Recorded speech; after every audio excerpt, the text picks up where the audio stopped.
Empezamos entonces en aras del tiempo. Primero, agradecer, ¿no es cierto?, a SAER LATAM por la invitación a este simposio de empresarios lecheros y también a PROCID, ¿no es cierto?, por también la invitación que me han hecho como charlista. Como mencionaba, ¿no es cierto?, Alejandro, bueno, yo pertenezco al Colegio de Medicina Veterinaria de la Texas Tech University, que es un colegio de medicina veterinaria nuevo que se ha abierto acá en la zona del Panhandle de Texas.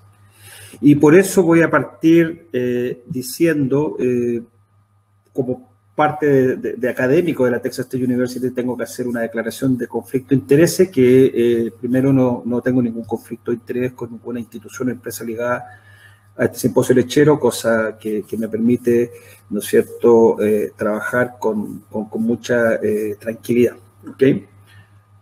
Bueno, el tema, como yo le había puesto, cómo evitar pérdida económica en época de elevados precios de insumos, realmente el tema y el título realmente me lo cuestiono, porque ¿por qué tenemos que evitar pérdida económica solamente cuando están elevados el precio de los insumos? Yo creo que el concepto de evitar pérdida económica debe ser en cualquier momento, sea con precio elevado, sea con precio bajo de insumos, etcétera, etcétera. Así que yo quiero que con esta charla quede el concepto de un manejo eficiente y de cómo evitar pérdidas involuntarias y voluntarias que nos permitan, ¿no es cierto?, tener una mejor eficiencia y una mejor rentabilidad. Simplemente para quienes le interese más información desde el punto de vista de investigación de lo que yo hago, este es el website de la universidad que está en inglés, y también tengo un website que está en español al que le interese recabar más información. Bueno, vamos viendo el tema mismo, ¿no es cierto?, que nos trae, que es, bueno, producir leche de calidad y también preñar a las vacas y por ende, ¿no es cierto?, ser eficiente y tener rentabilidad.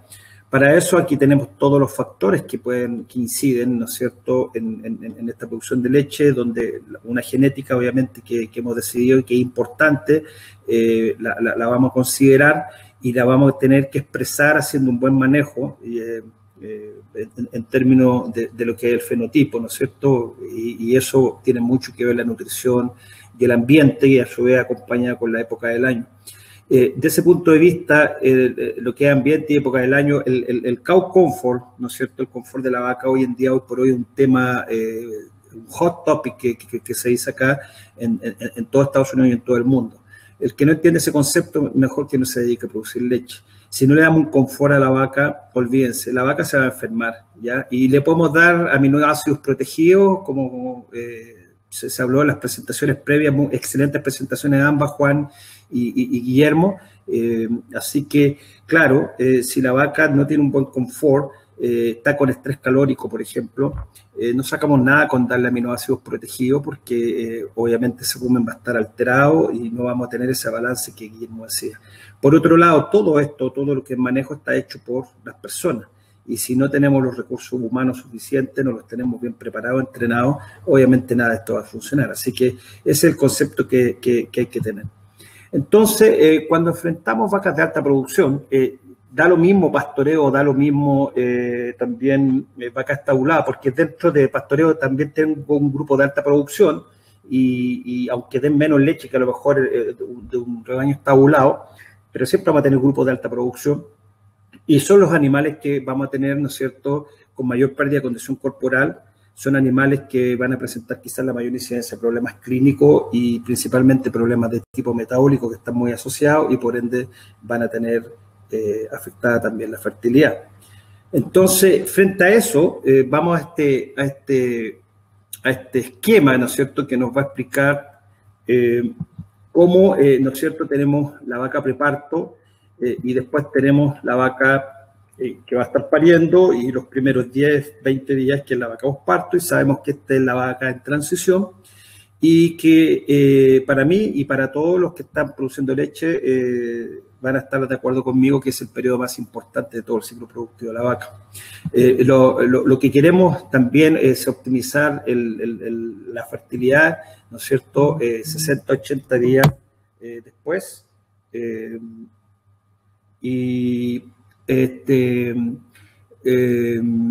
Lo que viene aquí es que estos primeros 10 días ocurren muchos desórdenes del posparto, como son hipocalcemia, hipomagnesemia, retenciones, metritis, mastitis, etc. Si tenemos muchas enfermedades en este periodo, les pido que no se preocupen de lo que está ocurriendo aquí, váyanse acá, porque el problema está ocurriendo en su preparto, si tenemos incidencia elevada de estas enfermedades. Así que enfóquese directamente en el preparto, porque el problema lo más probable es que viene de ahí, porque es el que va a estar determinando los primeros 10 días. Así que hay que entender que la lactancia parte acá y no parte en el parto mismo. Si no preparamos bien a la vaca, vamos a tener problemas. Por otro lado, está demostrado que estos animales con enfermedades, ¿no es cierto?, con eventos clínicos, van a tener menos fertilidad, sin lugar a dudas. Y aquí es interesante porque muchas veces 3 meses después de esto no logramos la tasa de preñez, queremos culpar al inseminador, queremos culpar a otros factores y no nos recordamos que hace 3 meses atrás la vaca sufrió muchas enfermedades.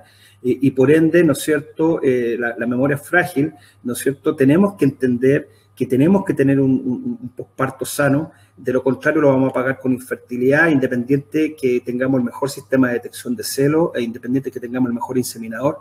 La concepción lo más probable es que no se va a lograr porque una vaca con retención o con metritis va a tener un útero que no está sano, que no va a estar apto para recibir un embrión. Así que entendamos ese concepto y para eso entonces tenemos que monitorear en todos los periodos, tanto preparto como el parto mismo, el posparto y todo el periodo de ciclo productivo de la vaca. Por lo tanto, este periodo de transición se caracteriza por tremendos desafíos físicos, metabólicos, inmunitarios y hormonales que la vaca debe experimentar desde la gestación tardía a la lactancia temprana. Y tenemos ese gran desafío cómo, ¿no es cierto?, enfrentamos esta situación. Algunas de las adaptaciones, la vaca preparto simplemente a veces la miramos, no es productiva porque no está dando leche y nos olvidamos de ella. Y tenemos que recordar que en esa vaca hay un feto adentro que está creciendo y que está creciendo en forma exponencial, está creciendo en una forma muy acelerada. Y por otro lado, ese feto ocupa espacio y por lo tanto la vaca deja de comer o empieza a disminuir el consumo de materia seca porque el rumen se achica producto del espacio que está ocupando el feto. Por lo tanto, aumentan las demandas de glucosa, empieza a movilizarse grasa en forma aceptable unos pocos días antes del parto y también empiezan a aumentar la necesidad de calcio, tanto para el feto como para después el calostro mismo, ¿no es cierto?, y el inicio de la lactancia. Entonces no es un periodo inerte, por decirlo así, es un periodo muy activo fisiológicamente. Lo que pasa, claro, no está dando leche la vaca, ¿ya? Por lo tanto, los desafíos que tenemos que enfrentar es el balance energético negativo que está ocurriendo. Vale decir, la vaca empieza a movilizar grasa porque no es suficiente con lo que come para poder cubrir los requerimientos de producción. También los desbalances minerales, dentro de eso el calcio, pero no olvidemos los otros minerales que ya fueron mencionados, el fósforo también, el magnesio.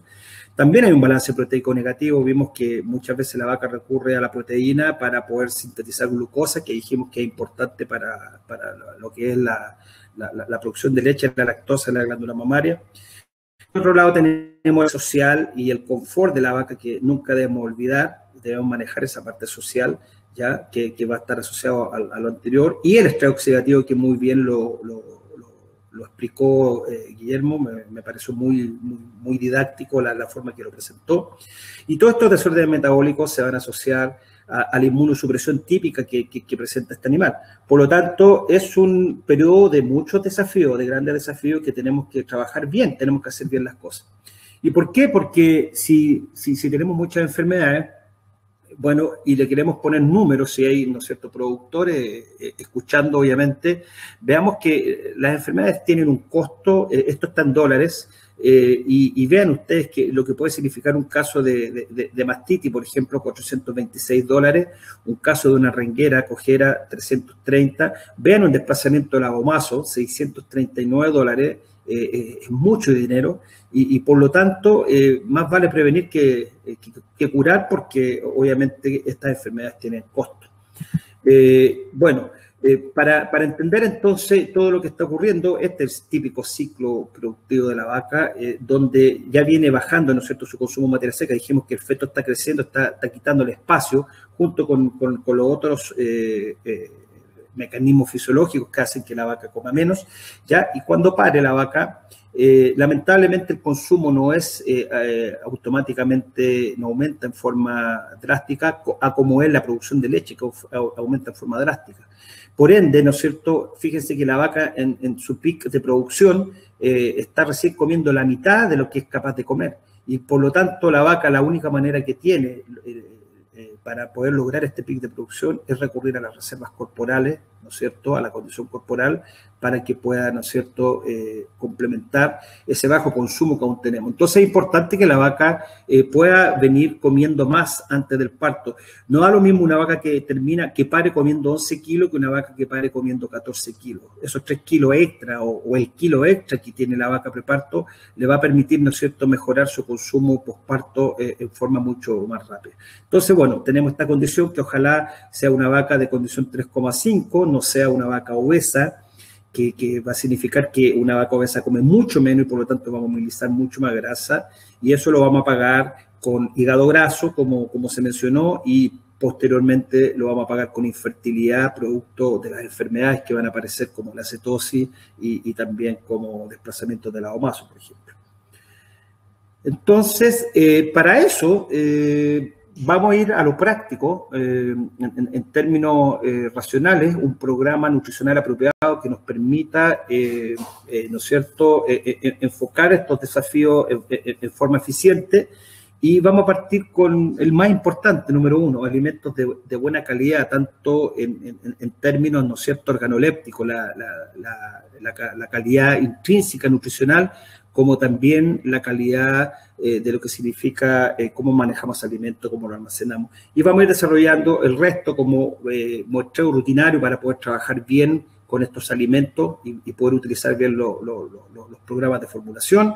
Tenemos que alimentar lo recomendado, lo que dice el computador, que la vaca tenga acceso a la comida, que la forma de entrega, ¿no es cierto?, estratégicamente horas de entrega, espacios de comedero y la parte social, y finalmente cómo podemos minimizar pérdidas de stock, que son las pérdidas, como le llamamos en Chile, el robo de hormiga que ocurre en algunas partes. Lo mismo aquí, esas pérdidas finas que a la larga sumamos al final del año, significa mucho dinero. Entonces partamos por alimentos, ¿no es cierto?, de calidad, y cuando hablamos de calidad, primero hablemos de cómo estamos almacenando estos alimentos y que tiene que ser en forma adecuada. Veamos, por ejemplo, este es un gluten feed, veamos este montón de gluten aglomerado, contaminado con hongo. Bueno, esto es para mí inaceptable y lamentablemente mucho de esto va a los carros forrajeros. Veamos la otra, una soya, ¿no es cierto?, altamente contaminada, ¿no es cierto?, con micotoxina, y bueno, mi fórmula de ración dice, ok, 16,5% proteína, está cubierto los aminoácidos, etcétera, pero el computador no sabe de esta contaminación de hongo y de micotoxina, y por lo tanto, claro, vamos a pedirle después respuesta al veterinario asesor o al nutricionista, pero no es culpa de la fórmula, es culpa de que estamos manejando mal la soya. Entonces, esto es inaceptable, el estar, ¿no es cierto?, dando estos insumos que están mal almacenados. Estos son fotos reales, entre paréntesis, de predios en Chile, y bueno, vean esta situación, esto no puede ocurrir. Lo mismo, maíces que altamente contaminados con hongo, ¿no es cierto?, y que van a tener micotoxinas. Pues puede tener muy buen almidón, 75%, pero si esto va con micotoxinas, no me va a servir de nada ese almidón, porque a la larga voy a estar enfrentando vacas enfermas y matando vacas también. Lo mismo, en almacenaje, detalles tan finos como el no limpiar, ¿no es cierto?, un cubículo donde se guarda el alimento después de que queda vacío. O sea, toda esta acumulación pequeña va a hacer que vamos a tener alimentos contaminados. Por lo tanto, algo tan simple como limpiar, ¿no es cierto?, cuando queda el cubículo vacío, es muy importante. Cómo hacer buenos silos, ¿no es cierto?, silos altamente contaminados, mal hechos. Lo mismo acá, silos de pradera altamente contaminados, producto que a lo mejor no hubo una buena compactación, lo que ustedes quieran, pero esto está muy contaminado con micotoxina y tampoco nos va a permitir expresar esa dieta que hemos hecho en el computador. Por lo tanto, uno de los puntos, hongo y micotoxina, estas sí son reales. Hay gente que no cree, todavía es como gente de acá en Estados Unidos que todavía no cree en la vacuna o en el virus, ¿no es cierto? Hay gente que todavía no cree que las micotoxinas pueden ser reales y que afectan el hígado, los riñones, pueden afectar el tracto reproductivo, etcétera. Lo triste de esto es que existen más de 200 micotoxinas y solo conocemos unas pocas, conocemos 8 o 10, imagínense las otras 190 si no sabemos de ellas. Entonces, más vale prevenir que curar, evitemos la formación de hongo.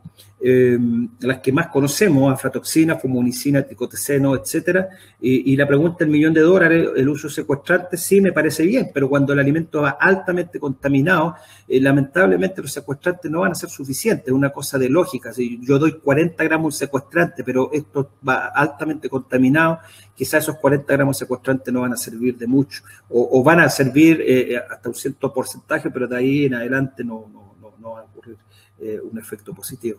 Entonces, hicimos un estudio hace tiempo atrás, comparamos rebaños del sur de Chile, 8 rebaños, de la zona centro-sur 17 y de la zona central 14, y vimos, ¿no es cierto?, un típico rebaño del sur de Chile a pastoreo, con los raigras y uno de la zona central, un muy buen rebaño de la zona central, Fundo Las Águilas, en donde tomamos muestras de alimentos para ver un simple levantamiento de cantidad de micotoxinas presentes.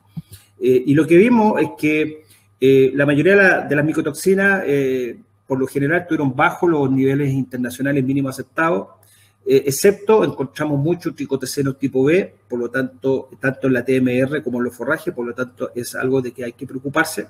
Y lo otro es que toda la lechería, tanto las buenas como las malas, todos los alimentos en parte tuvieron presencia de micotoxina, unas más que otras. Lo interesante sí es que hubo poca aflatoxina, prácticamente no se encontró, eso nos dejó tranquilo por el lado de la leche de calidad, ¿no es cierto? Porque sabemos que las aflatoxinas afectan al humano y son cancerígenas. Pero lo importante de esto es que micotoxina hubo en todos los rebaños, en menor o mayor grado, y por lo tanto es algo que hay que preocuparse. Y bueno, aquí los ligantes en cierta manera pueden ayudar. Por otro lado, en términos de los silos, hoy por hoy lo que está teniendo mucha importancia son las contaminaciones de los hongos por levadura, cuando hacemos mal un silo y queda mal compactado, ¿no es cierto? Y quedan focos en donde entra oxígeno y se forman focos ¿no es cierto?, focos calientes donde proliferan las levaduras. Bueno, esto vean ustedes que silos con más de 100.000 unidades formadoras de colonia ya nos empiezan a afectar el consumo de los silos, como también la cantidad de grasa en la leche. Y vean ustedes que más del 50% de las muestras que se hicieron en este laboratorio, vean el 2018-2019, más del 50% de las muestras tuvieron más de 1 millón de unidades formadoras de colonia de levadura. Así que es algo que hay que preocuparse. Esto es Estados Unidos. Me gustaría saber qué es lo que ocurre en otros países, Argentina, Chile, Uruguay, etcétera. Sería interesante que empiecen a medir levadura, porque es realmente un problema que nos está afectando la calidad de los ensilajes. Así que se los dejo como tarea a quien le interese el empezar a medir levadura y hacer un levantamiento y ver cuánto tenemos en nuestros ensilajes. Esto otro, fíjense, esto era un maíz que venía con unas pelotitas negras que finalmente nos dimos cuenta que era semilla del famoso chamico que le decimos en Chile, o toloache en México, Jenson Weed en inglés, que es la famosa Datura stramonium, y un silo de maíz, ¿no es cierto?, que se produce con este tipo de plaga, obviamente va a significar, o un maíz grano como este, va a significar que vamos a matar muchas vacas, porque ese maíz venía muy contaminado, lo tuvimos que colar, pasar por una rejilla, y vean la cantidad, ¿no es cierto?, de semilla de chamico que se logró. Por suerte, el jefe de lechería se dio cuenta de esto y logramos, ¿no es cierto?, bajar la contaminación. Entonces, por no querer quizás invertir en el control de plaga, al final lo que ocurrió en este campo en particular es que antes de cosechar el maíz se tuvo que contratar una cuadrilla de gente para cortar, miren las matas de chamico, para cortarlo, ¿no es cierto?, antes de cosecharlo, de lo contrario hubiese sido catastrófico, y veamos cuánto le costó a ese productor la mano de obra que le significó limpiar todo el chamico. Entonces, ahí hay costos que nosotros mismos lo estamos creando, o sea, por querer ahorrar acá, ¿no es cierto?, al final lo estamos pagando el doble acá. Ese es un ejemplo típico de cosas que ocurren. Entonces, eso es lo que se refiere al almacenaje adecuado. Lo segundo, la calidad intrínseca del alimento, que es muy importante considerar, donde queremos un alimento, por ejemplo, un ensilaje de maíz, queremos que sea rico en almidón, queremos que tenga un NDF un poco más bajo y de alta digestibilidad y que también tenga una proteína aceptable. Para eso, esto va a depender de la variedad genética de la semilla que estamos usando, dosis de siembra, el tipo de suelo, la fertilización, el riego, si hay o no riego. Por ejemplo, en el sur de Chile, hoy por hoy, los campos están regando. Usted hace 20 años hablaba de riego en Chile y lo trataban de loco, hoy en día lo tratan de sabio, ¿ya? Porque si usted pone ensilaje de maíz en el sur de Chile y le viene un año seco, le aseguro que le va a salir más caro que comprar maíz grano, ese ensilaje de maíz. Así que hoy por hoy el riego es básico y fundamental. Y bueno, momento de la cosecha. Después, cómo picamos ese ensilaje, el tamaño partícula, cómo craqueamos el grano, si está bien craqueado o no. Bueno, esos son los factores que van a afectar, ¿no es cierto?, la calidad intrínseca del alimento. Lo importante que, hablando del ensilaje de maíz, que es uno de los insumos más importantes de los forrajes, es que más del 95% de los granos deben ser craqueados completamente. Hace 10 años se hablaba que tenía que estar partido en 4 pedazos, hoy en día tiene que estar completamente molido el maíz. Mientras más expuesto esté el almidón, más eficiente va a ser ese almidón y ese ensilaje de maíz. Y la mazorca también ser disgregada en varios pedazos para que no queden esas mazorcas toscas que la vaca también evita a la hora de estar consumiendo la TMR. Por otro lado, 70-75% del almidón de ese ensilaje debería pasar a través de una malla de 4,75 milímetros. Este es un test que usted puede solicitar mandando una muestra, hacer, ¿no es cierto?, un test de almidón, que se conoce como score de almidón, ¿ya? Y se lo puede pedir a los laboratorios. Con eso y analizando ese alimento, yo lo coloco en un software determinado que yo ocupo y voy a ver entonces la digestibilidad a las 30 horas, a las 48, a las 240 horas de ese ensilaje y me va a permitir hacer una muy buena formulación porque estoy caracterizando bien mi alimento desde el punto de vista nutricional. Entonces, para poder monitorear si estamos haciendo bien el manejo, tenemos algunos análisis de campo que se pueden utilizar para poder decir si estamos bien o no. Uno de esos es medir el pH, ¿no es cierto?, del ensilaje, medir también temperatura, medir densidad de compactación y también ver su tamaño de partícula a través del sistema de Pensilvania. En lo que se refiere al pH, algo tan simple como papel pH, podemos ver si estos son 2 silos de maíz. Vean esto, un silo con pH 5 es inaceptable, es un silo muy mal conservado, lo más probable es que sea butírico y lo más probable es que esté muy contaminado, versus uno que debería ser de 3,5, 3,8 el pH, eso nos dice que es un silo que está bien preservado. La temperatura también, comparar la temperatura de la cara expuesta versus la temperatura interna, ojalá que no haya más de 4 grados Celsius de diferencia, esto está en Fahrenheit aquí, pero si vemos que dentro del ensilaje tenemos 19 grados, la cara externa 15, estamos bien. Si la diferencia es mayor y si la temperatura interna es mayor a 67 Fahrenheit o 19 o 20 Celsius, es porque estamos con un silo poco estabilizado, de mala calidad. Para eso podemos ocupar tecnología un poco más avanzada, pero que está asequible hoy en día, esto infrarrojo, y ver los focos calientes, que nos significan que es un silo de mala calidad en términos, esta parte, vean ustedes, en términos de que le ha entrado oxígeno, esto de estar lleno de levadura, y si está caliente más aún va a afectar a la vaca su consumo, y si la vaca no come, como decían anteriormente, no va a haber, ¿no es cierto?, un rumen funcional y no va a haber leche en forma eficiente. Así que vean este silo, cómo está destapado, expuesto al oxígeno, obviamente eso es inaceptable, y aquí hay mucho dinero en términos de lo que son los ensilajes de maíz. Sin embargo, podemos ver otras características. Ven ustedes un silo de muy buena calidad en la forma en cómo se está trabajando, un silo de pared de concreto, prácticamente mínimas pérdidas en sus partes laterales. Aquí tenemos un silo un poco de menor calidad, vemos la superficie que está un poco contaminada y puede haber sido producto de algún tipo de cubierta que no fue la aceptable, o nos ocupó un aditivo que permitiera perder, que no permitiera esta pérdida, ¿no es cierto? Comparemos cómo trabajamos la cara expuesta de los silos, o sea, si se trabaja con una fresa, que le decimos nosotros, que salga parejo, versus con horquetas que me está formando, ¿no es cierto?, orificio y que va a permitir la entrada de oxígeno.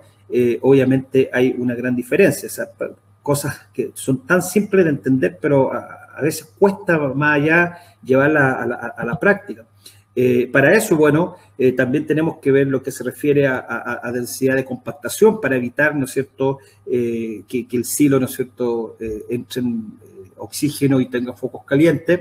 La idea es tratar de buscar una muy buena compactación. Con esta herramienta podemos medir, ¿no es cierto?, el grado de compactación, que en el caso de un silo de maíz se busca que hayan entre 230 y 260 kilos de materia seca por metro cúbico, y para el caso de la alfalfa esa es la cantidad. Y bueno, aquí tenemos el ejemplo, esto es un rebaño de la zona central de Chile, un muy buen silo, ¿no es cierto? Vean el grado de compactación y muy bien trabajado, vean la superficie, prácticamente mínimas pérdidas. Acá hay muchos millones de pesos o miles de dólares que están invertidos, por lo tanto, en este forraje se tiene que tratar de hacer lo mejor posible en ese sentido. Vemos que no hay focos, ¿no es cierto?, que signifiquen contaminación, etcétera, así que esto es un muy buen silo de la zona central. También poder ver tamaño partículas es importante, si quisimos el bien picado, ¿no es cierto?, con la malla superior en el sistema de Pensilvania. Olvídense de esta, porque hoy por hoy la tercera malla es de 4 milímetros y esta es la antigua, la que era más fina. Pero bueno, vámonos a la partícula más tosca, que ojalá el silo tenga entre 3 y 8%, que no tenga más de 8%, porque muy grande también va a significar que el animal va a empezar a seleccionar, ¿ya? Así que esa es un poco la idea, poderle hacer una malla Pensilvania, tanto el ensilaje de maíz como a un enilaje de alfalfa. Aquí están, digamos, los valores que se solicitan. Y en el caso de un silo de maíz también, lo que decíamos, el pH ojalá no más de 4, aquí sale 7 a 4,2, pero ojalá sea 4 a menos de 4, con una buena producción de ácido láctico, también acético, y vean, 0% de ácido butírico. Si su silo de maíz tiene mucho ácido butírico, más de 0,5, eso significa que es una muy mala conservación, eso le va a afectar el consumo de sus vacas, porque el ácido butírico es de muy mal olor, es muy fuerte, y por ende es un muy buen indicador de calidad de silo. Así que un silo maíz debería tener 0% de ácido butírico, y también menos de un 10% de nitrógeno amoniacal como porcentaje de la proteína cruda.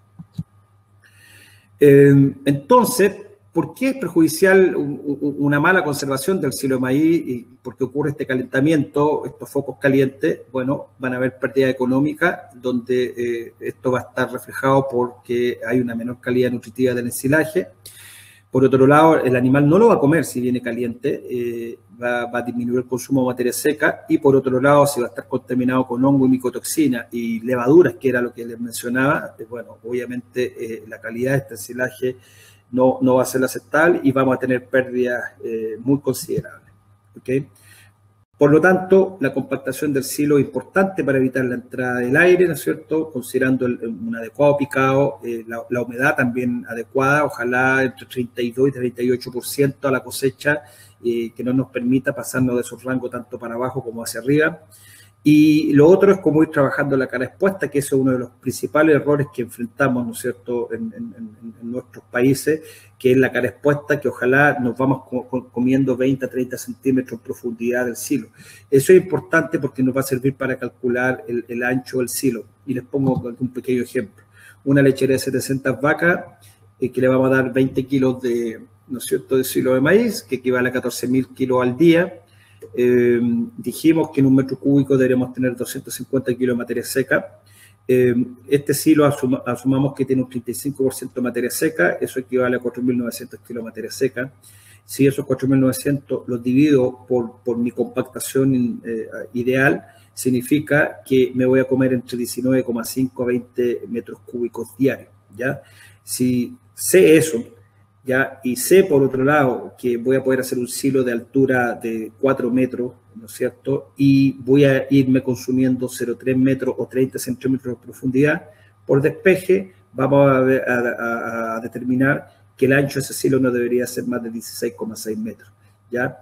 Lamentablemente a veces los silos son de 20, 25 metros, siendo que necesitamos que fuera 16, por lo tanto en vez de comernos 30 centímetros nos vamos a ir comiendo de 10, de 15, y eso va a significar que vamos a ir exponiendo cada vez más las partes internas al oxígeno y nos va a significar la formación de focos calientes. Y eso a la larga lo vamos a pagar con leche, lo vamos a pagar con pérdida de materia seca del silo mismo, etcétera, y en el fondo con rentabilidad del sistema. Les decía el procesamiento silo maíz, del score de procesamiento silo maíz, que tiene que ver con el almidón, ¿ya? Y que esto se puede mandar a hacer a los laboratorios que tienen la metodología que no es nada del otro mundo y nos va a permitir ver cuánto almidón está disponible para los animales. Por lo tanto, un ensilaje, por ejemplo, que es alto en almidón, y si logramos hacerlo, puede ahorrar mucho dinero. Les quiero poner un ejemplo. Vean ustedes que en la medida que tenga más almidón y en la medida que ese almidón sea más digestible, hay una relación positiva bastante interesante entre esa digestión del almidón y la producción de leche. Si, por ejemplo, el almidón de un silo o de una dieta tiene un 85%, lo cual es bajo, nos va a significar que el animal va a estar produciendo el orden de 31 litros y medio en esa lechería. Si logramos mejorar la digestibilidad de ese almidón a un 95%, vale decir menos de 5% de almidón en la feca, que es un indicador, vean que podemos saltar de 31 litros fácil a 32,5, 33 litros. Estamos hablando de 1,5 litros de diferencia. Por lo tanto, medir almidón en feca nos puede decir en cierta medida cuánto estamos perdiendo. Y se acepta hoy en día que el almidón en feca no debería ser más de un 5%, y hoy por hoy también se habla mejor que no sea más de un 3%. Vale decir, si mi almidón en feca es menos de un 3% es porque estoy bastante bien.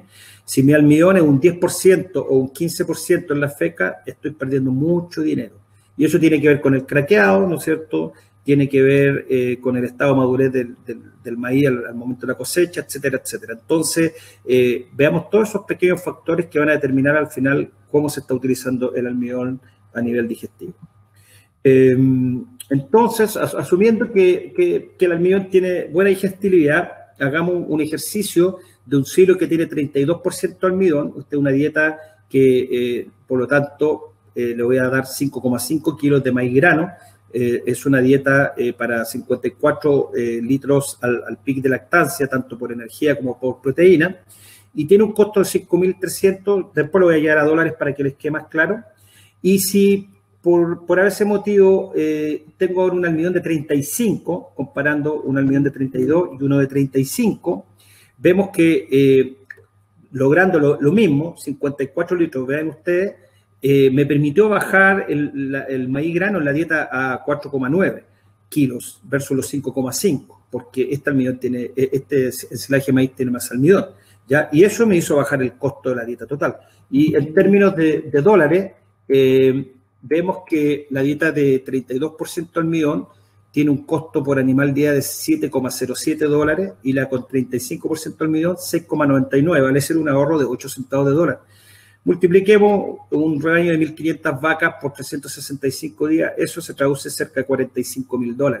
Si usted cree que $45.000 no es plata, bueno, estamos hablando un idioma diferente, porque realmente para mí es mucha plata, si es que con el mismo esfuerzo logro entonces producir un silo de maíz con 35% en vez de 32%. Así que aquí se ve bien el impacto de un muy buen silo en términos de calidad y de su almidón. El otro punto es lo que es variación en lo que es el muestreo rutinario que yo tengo que hacer en mis alimentos, porque yo necesito, para poder trabajar bien, necesito saber qué es lo que es mi alimento en términos nutricionales, y para eso requiero de un muy buen laboratorio y requiero de un muy buen muestreo. sobre todo porque los ensilajes varían mucho más que los senos, y los concentrados son los que menos varían. Pero cuando trabajamos con ensilaje tenemos que tener cuidado con lo que es la variación de muestreo. Fíjense, un ensilaje de maíz, la variación que tiene en materia seca en comparación a una alfalfa, y fíjense en lo que se refiere al laboratorio propiamente tal. Hay laboratorios que son mejores que otros. Y en cuanto al muestreo, fíjense, 42 y 33% de variación para lo que es materia seca. Fíjense, para el FDN, 40% de variación. Cuando la muestra está mal tomada, podemos tener una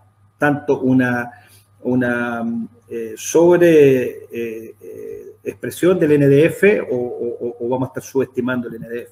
Entonces, ¿cómo tomar una buena muestra? Por ejemplo, vean ustedes aquí este uncilo, en que si yo tomo una muestra ahí, y esto es proteína, va a tener, esto es ensilaje de alfalfa, esto va a tener 24% proteína, si lo tomo de ahí 17, 23, etcétera.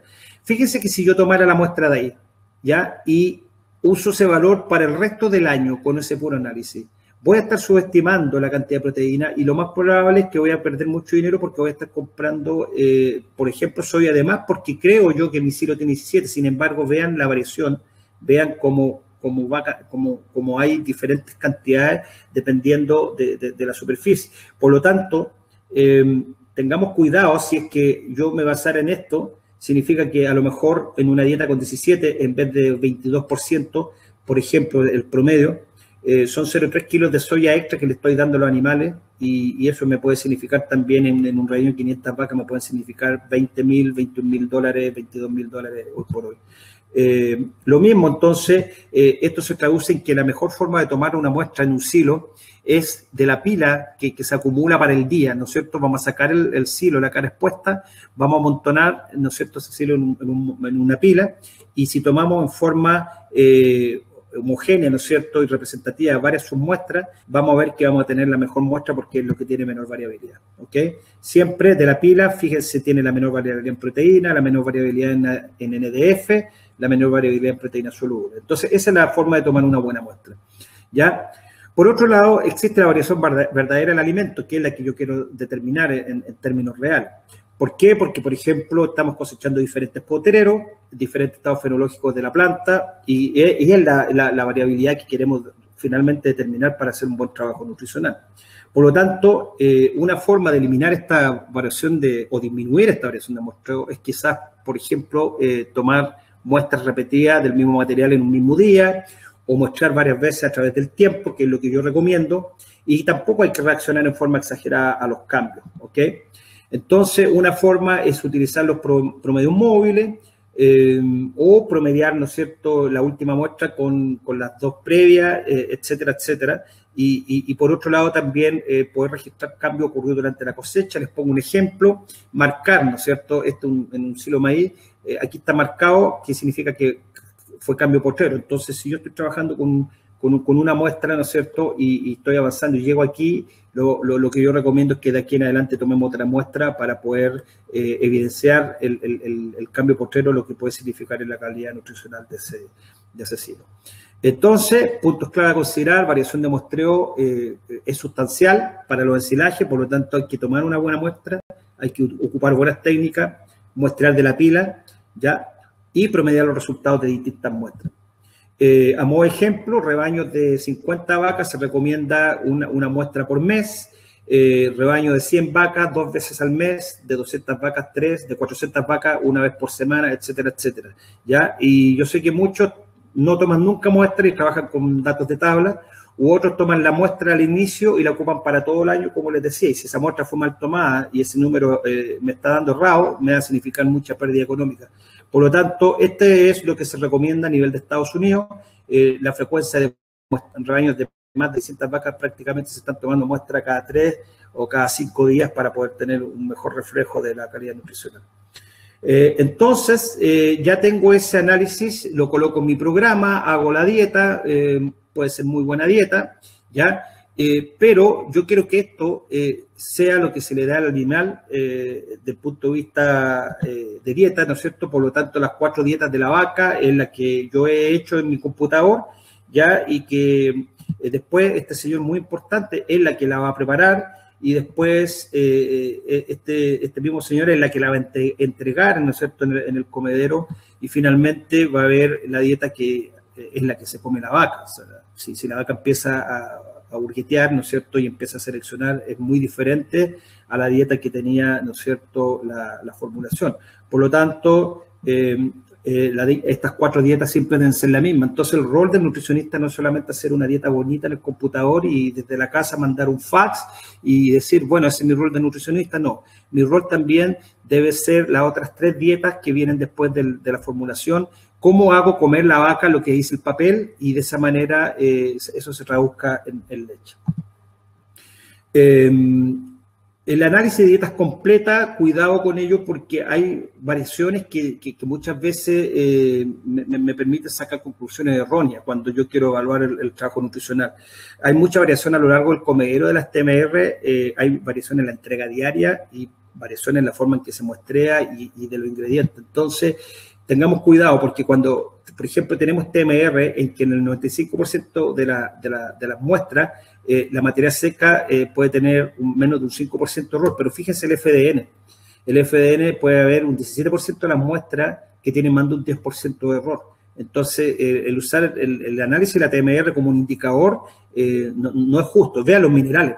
Vean los minerales, tienen un gran margen de error. Entonces, utilizar una muestra de TMR para evaluar la nutrición mineral no es justo desde el punto de vista del nutriente mineral. Entonces, aceptable es un margen de error de hasta 5%. Y si quiero evaluar materia seca en la TMR, con una muestra basta, pero si quiero medir proteína cruda, voy a tener que tomar 2 muestras. Y si quiero FDN también, en duplicado, 2 o 3 muestras. Y minerales, hay un alto margen de error, así que por lo tanto no se basen en análisis de TMR para evaluar si los minerales están bien aportados o no. En cuanto al acceso a la comida, tiene que estar siempre disponible al regreso a la ordeña. De esa manera la vaca permanece parada y aprovechamos el tiempo para que se cierre el esfínter del pezón. Por lo tanto, es importante que esta comida sea fresca y se arrime varias veces al día con acceso permanente.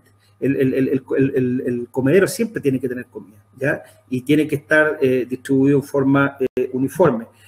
Por ejemplo, veamos esta situación. Esto es inaceptable. O sea, vacas que están con un comedero de esta forma y supongamos que estén media hora sin comida, eso va a significar mucho dinero.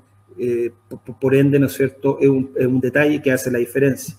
Y por eso Estados Unidos hoy por hoy en la parte de recursos humanos ha gastado mucho esfuerzo en el concepto de que hay que a la vaca darle, ¿no es cierto?, siempre la posibilidad de tener alimento. Esto no es aceptable que la vaca, ¿no es cierto?, ya no tenga comida, no le alcanza para llegar con su cuello aquí, por lo tanto esto hay que estarlo empujando. En Estados Unidos por hoy, en el rebaño grande, cada 40 minutos se le está acercando la comida a las vacas. Hay un tipo que está contratado a las 24 horas o 2 turnos para simplemente estar acercando comida de todos los grupos, ¿ya? Puede ser también un sistema automático, pero en rebaños grandes esto es mucho más caro, pero bueno, este es un sistema que se ocupa mucho porque esto no es bueno, ¿ok? Entrega de comida, si son 3 ordeñas, por lo general dar 3 veces también, ojalá entregar el 40 en la mañana. No quiero dar recetas, estas son filosofías, ¿no es cierto?, que ocupa cierta gente, yo creo que nadie tiene la verdad absoluta, pero el concepto es que haya siempre comida fresca después del ordeño, ¿ya? Y que la entrega sea rápida, no más de 5 minutos de variación en la entrega. Esto nunca debe ocurrir. Esto fue una lechería, ¿no es cierto?, de Estados Unidos, en que yo vi esto, yo dije, bueno, vendrán en 5 minutos. Bueno, esto estuvo vacío durante 1 hora, ¿ya? Eso es inaceptable. Y los cazacabezas estaban cerrados, ¿ya? Y se demoraron casi 1 hora, 1 hora y media en alimentar este lado del galpón.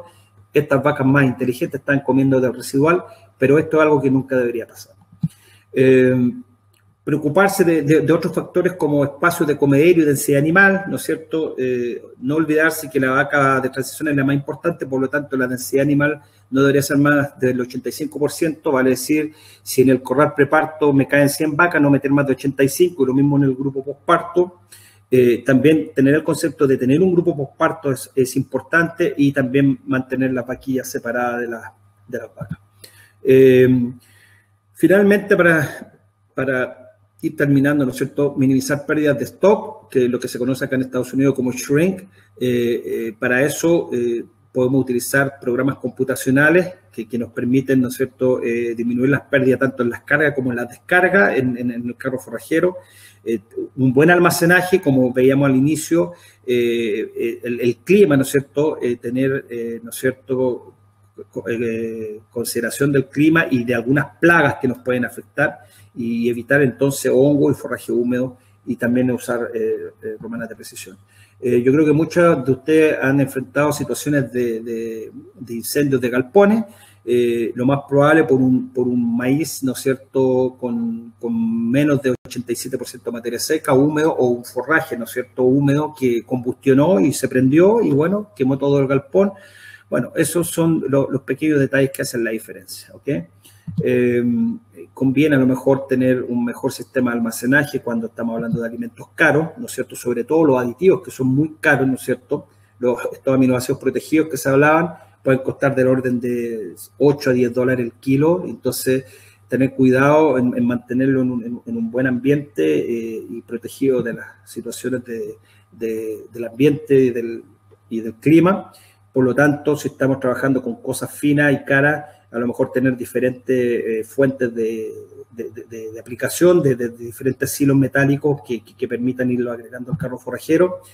Plagas, pájaros, ¿no es cierto?, que si vemos son miles de pájaros que se comen un granito de maíz, bueno, puede ser mucha la pérdida y por lo tanto hacen la diferencia. Los racunes, ¿no es cierto?, o los mapaches, estos son reales en un campo que tuvimos contaminación con feca y orina en los racunes y tuvimos un brote de salmonela en las vacas y también, bueno, se cayó la producción casi 2-3 litros del rebaño, o ratas, ¿no es cierto?, que también pueden transmitir leptospirosis y están comiendo también parte del alimento, así que control de plagas también son importantes a considerar. Si estamos ocupando aditivos caros, ¿no es cierto? Yo les decía, 10 dólares que cuesta un producto, ¿no es cierto?, un aminoácido protegido. Yo nunca lo voy a hacer en el suelo de esta manera porque, bueno, esto puede significar gran pérdida. Lo más probable es que a lo mejor con estos productos caros, aditivos, necesitemos una mezcladora un poquito más avanzada para evitar estas pérdidas cuando son alimentos carísimos. Así que eso hace la diferencia en términos cuando se ocupan ingredientes caros.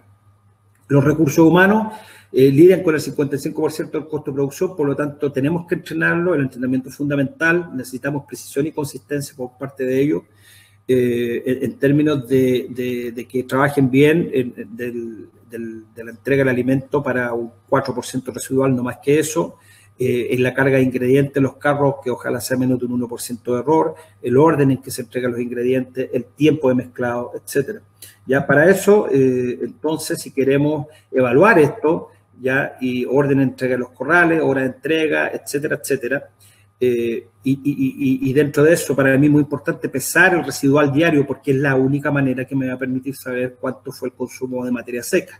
Y de eso me va a permitir calcular la eficiencia de conversión alimenticia. Sin consumo diario y sin pesaje de residual prácticamente es imposible. El asumir al dedo o al ojo, ¿no es cierto?, lo que dejó el animal es tantos kilos, no me sirve. Tengo que pesar el residual todos los días para poder calcular el consumo de materia seca en forma diaria y hacer el ajuste.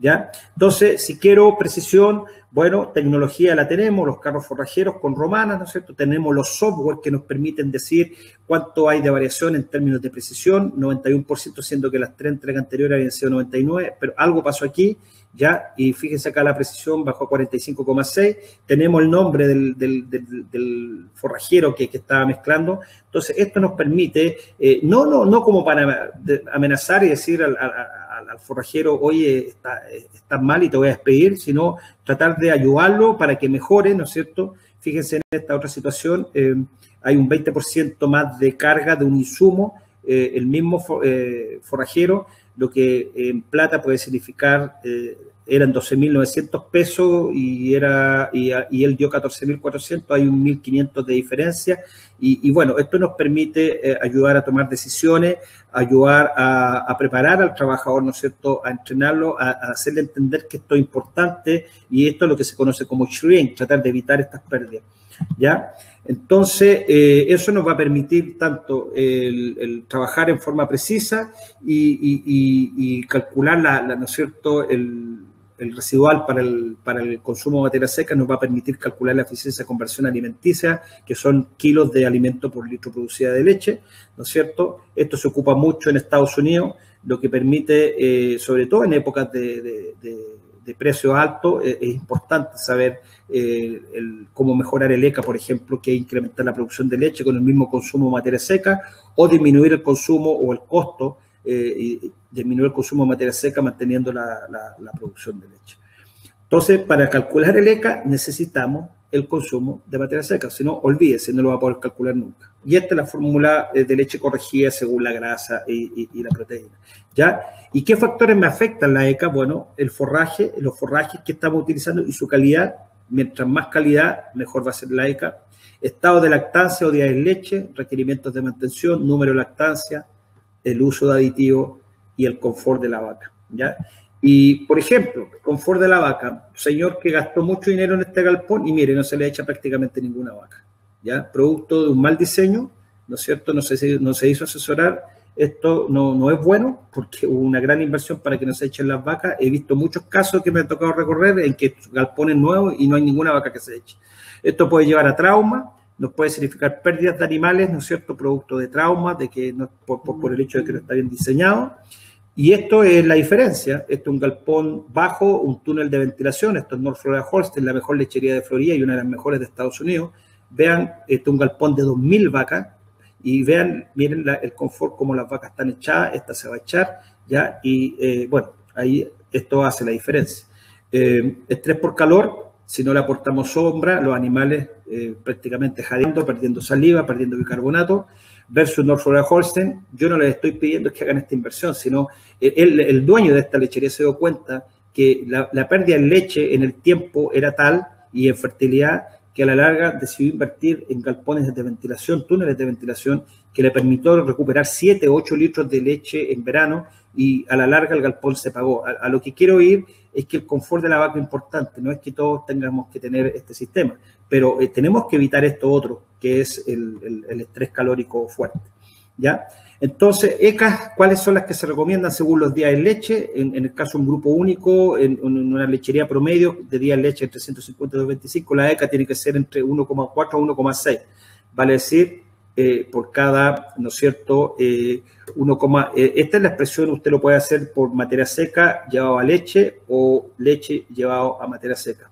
Lo importante es que por cada kilo de materia seca, la vaca puede dar 1,4 a 1,6 litros de leche, ¿ya? Y en vacas de primera lactancia, ¿no es cierto? Es entre 1,5 y 1,7, en términos de vacas de primera lactancia en crecimiento baja, porque parte de la comida se está utilizando para el crecimiento, por eso es más baja la ECA.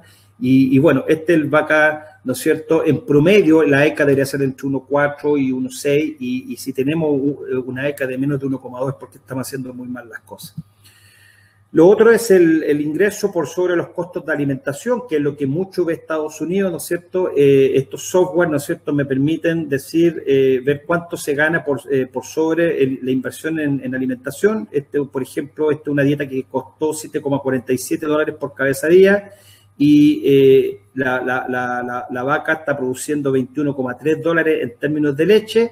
Si yo resto del total del ingreso bruto, resto este costo en alimentación, me permite sacar el ingreso por sobre los costos de alimentación, que serían $13,8 en este caso para esta dieta en particular de la Universidad de Georgia, ¿ya? Y por lo tanto, aquí quiero resaltar la relación entre ECA y ingreso por sobre los costos de alimentación, que muchas veces no necesariamente rebaños con la mejor ECA tienen los mejores ingresos. Este rebaño tiene una mejor ECA, pero solamente gana $8,8. Este tiene menor ECA, pero está ganando $11,4 por vaca. Entonces, tengamos cuidado en interpretar estos valores, ¿ya? Y para finalizar, simplemente lo mismo. Por ejemplo, comparar 6 rebaños que son de tipo confinado contra 2 rebaños de pastoreo en el sur de Chile, donde vemos que aquí están los costos de la dieta. Esto está en pesos. Esto es más o menos antiguo, pero quiero llevarlo al concepto. El concepto es que aquí tengo costo en términos de litros de leche, ¿no es cierto? Para producir los 40 litros, este rebaño necesitó 18,9 litros de costo, lo que equivale a un 47%. Y vean acá, los rebaños del sur de Chile tienen una muy buena rentabilidad por litro, vale decir, para producir los 21 o 22 litros, solamente necesitaron 8 litros, ¿no es cierto?, en términos de costo. Entonces, por litro la rentabilidad es muy buena. Sin embargo, el americano ve ingreso por sobre los costos de alimentación, es lo que le entra, vale decir, los litros que margina por vaca. Este rebaño, a pesar de que tiene costos de alimentación por litro más altos, 47% contra 38%, este rebaño está marginando 21 litros por vaca y este rebaño está marginando solo 12,9 litros por vaca. Vale decir, este personaje, esta lechería está ganando más dinero en términos de animal al multiplicarlo por el precio de la leche, porque son 21 litros que le quedan de margen contra 12, a pesar que su costo por litro fue más bajo. Así que lo que los quiero llevar aquí es que tienen que combinar ambos ítems, ¿no es cierto? Son el costo en producción en litros versus el margen en litros que le queda por vaca, ¿ya? Y eso es el concepto de ingreso por sobre los costos de alimentación. Entonces, como resumen, para hacer un buen manejo y evitar pérdidas, ¿no es cierto?, innecesarias, tenemos que usar alimentos de muy buena calidad. Tenemos que realizar un muestreo rutinario en nuestros alimentos para poder trabajar bien desde el punto de vista nutricionista y hacer una buena dieta. Tenemos que alimentar lo recomendado, ¿ya?, que es muy difícil para el nutricionista que siempre le asuman sus recomendaciones. Ofrecer acceso consistente a la comida, vale decir, siempre tiene que haber comida disponible para la vaca. En la parte social, respetar espacio de comedero y densidad.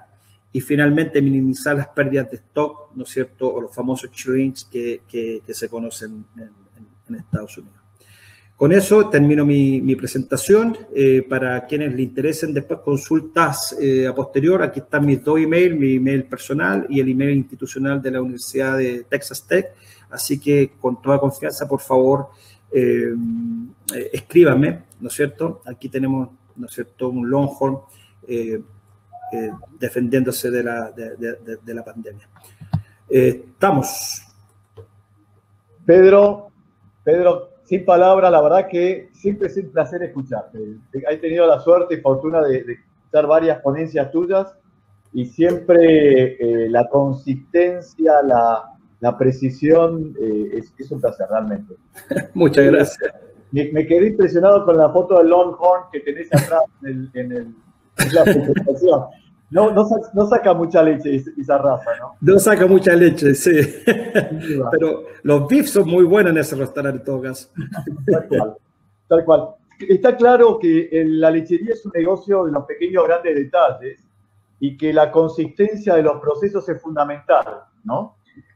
Minimizar pérdidas, como vos decías, me gustó mucho el cambio de título diciendo no solamente en época de crisis donde los pequeños detalles juegan, claramente los pequeños detalles juegan en la época de crisis minimizando las pérdidas económicas, pero maximizando los ingresos en los momentos de bonanza, ¿no?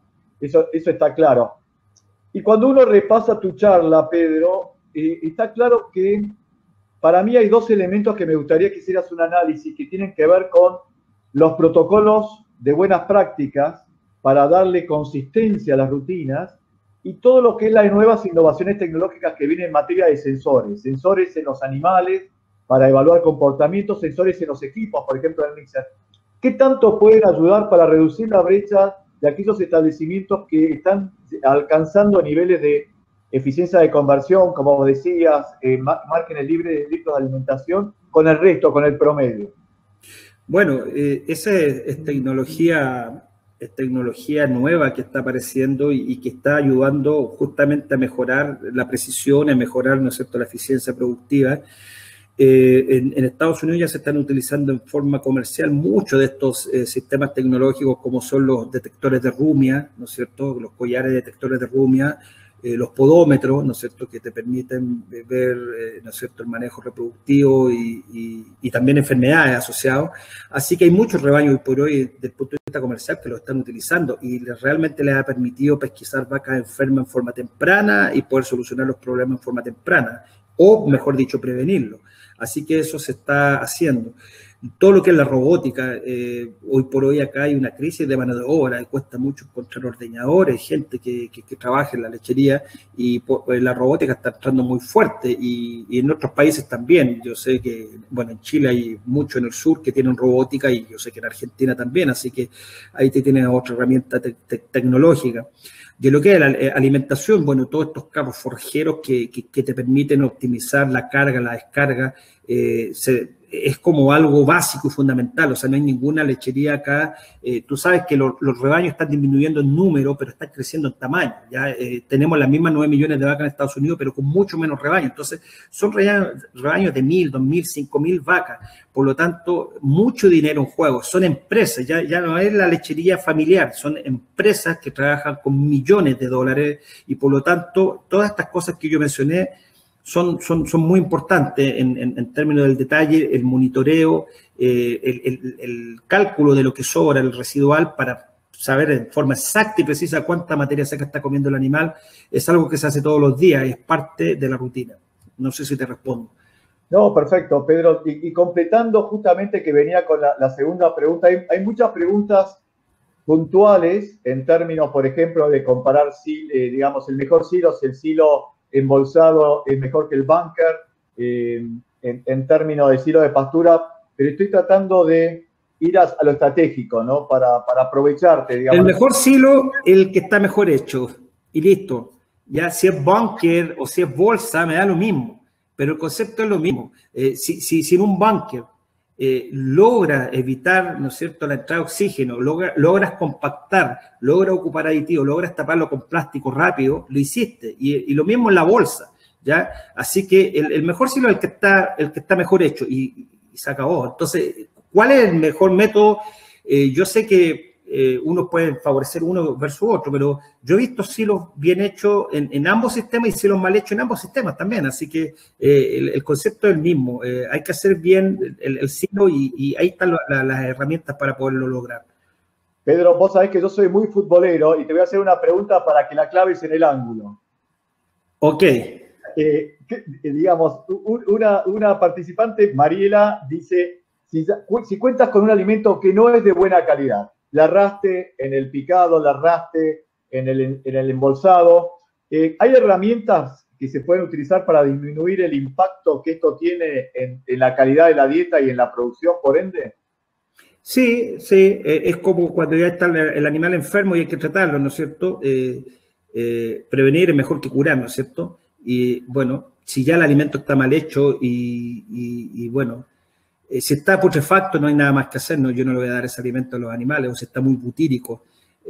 Pero si, por ejemplo, está pasado en materia seca, hay ciertas, por ejemplo, a lo mejor alternativas, hoy en día hay unas enzimas que se están agregando a los carros forrajeros que justamente ayudan a digregar la fibra antes de que llegue al rumen, y en ese sentido eso pudiera ayudar si es que hay un silo que está medio pasado en términos de materia seca y su digestibilidad de fibra no es buena.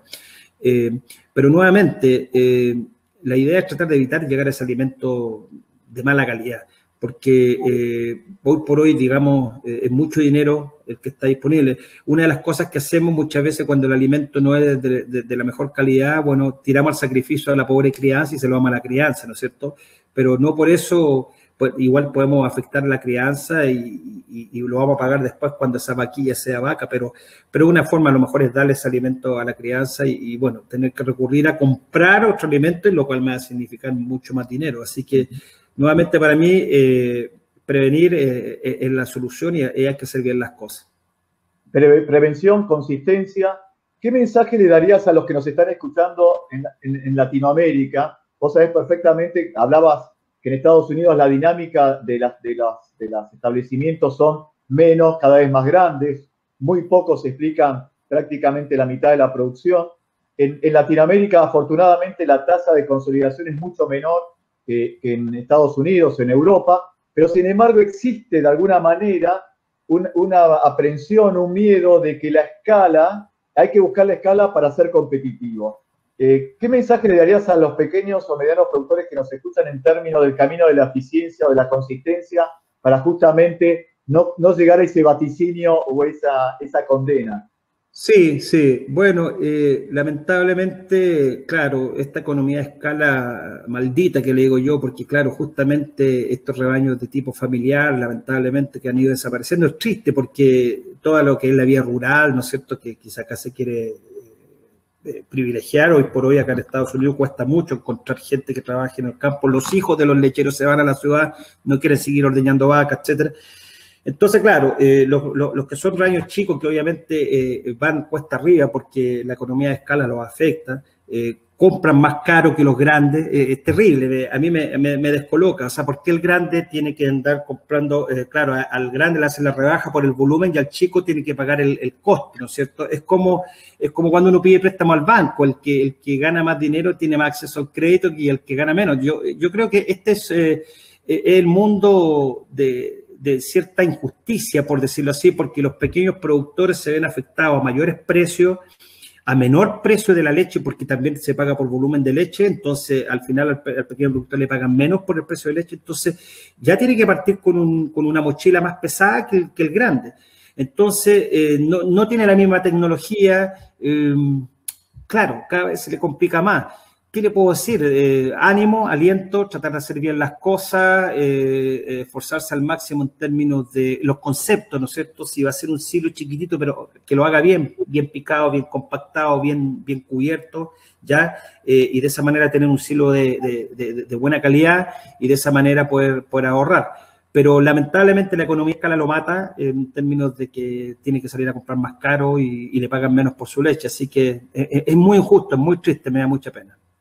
Te voy a hacer la última pregunta, Pedro, agradeciéndote. La verdad que quedan muchas preguntas, pero bueno, digamos, por respeto a los horarios tenemos que cerrar. La eficiencia de conversión es un indicador de eficiencia, valga la redundancia, no muy utilizado en los planteos pastoriles en Latinoamérica. ¿Vos crees que es adaptable a los modelos pastoriles o exclusivamente a los sistemas intensivos? Cuesta calcularlo porque cuál es el consumo de materia seca, cuesta mucho desde el punto de vista del pastoreo lograr ese cálculo. Sin embargo, tenemos otros indicadores en pastoreo que nos pueden ayudar más y, por ejemplo, la producción de leche por litros de leche por hectárea, ¿no es cierto? Que es lo que se ocupa mucho en Chile, ¿no es cierto? Ser muy eficiente en lo que es carga animal y productividad de materia seca y, por lo tanto, litros de leche por hectárea quizás es uno de los mejores indicadores que hoy por hoy se ocupa a nivel de pastoreo. Así que hay otros indicadores que en el fondo es el mismo concepto, ¿ya? Y que indirectamente es también un indicador de eficiencia de conversión alimenticia, ¿ya? Pero eso es, por decirte algo, el que más se utiliza a nivel de pastoreo. Pedro, muchísimas gracias. Antes de despedirte, le